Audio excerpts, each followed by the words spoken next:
Pupunasan ng Panginoon ang iyong mga luha.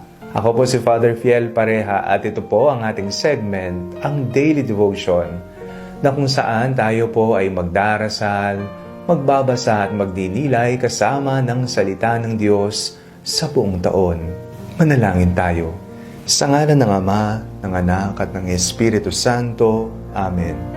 Halina, Banal na Espiritu, liwanagan mo ang aming puso at isip, nang maunawaan at may sa buhay namin ang iyong salita. Amen.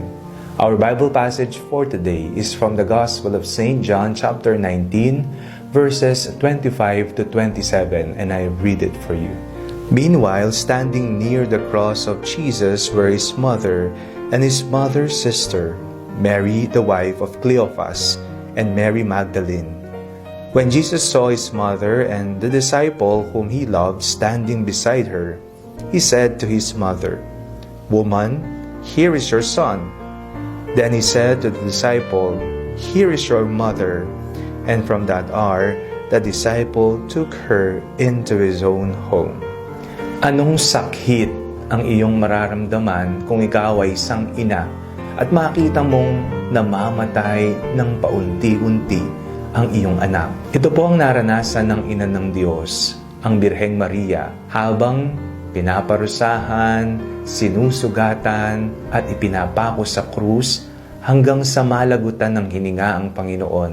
Nakita niya. Bilang isang ina, napakasakit po siguro na makitang maunang mamatay ang iyong anak. Lumuluha ang ina. Ngayong araw pong ito, atin pong ipinagdiriwang ang kapistahan ng ina ng hapis, Mater Dolorosa. Lumuluha tulad ng nakikita natin sa kanyang mga imahe. Sa ating buhay, katulad ng Inang Maria, tayo ay lumuluha sapagkat nakakaranas tayo ng mga bagay na nagbibigay sa atin ng sakit at sakit. Umiiyak tayo at humihingi ng tulong sa Panginoon at sa mga taong ating maaring lapitan. Minsan nararanasan nating wala tayong kalaban-laban sa buhay. Ngunit ang paalala ng Panginoon sa atin, oo, tayo ay malungkot, luhaan, naghihinagpis, ngunit matatapos din ang mga ito. Nang may 3 araw na buhay na magmuli at base sa apostolikong tradisyon,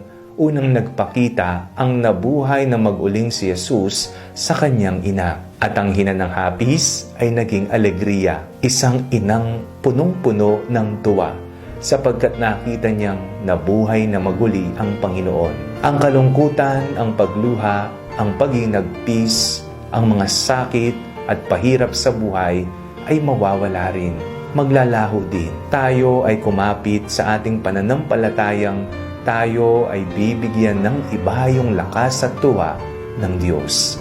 Manalangin tayo. Panginoong Hesus, punasan mo ang mga luha sa aming mga mata at palitan ito ng ibayong lakas at kagalakan sa buhay. Amen. Sa ngalan ng Ama, ng Anak at ng Espiritu Santo. Amen.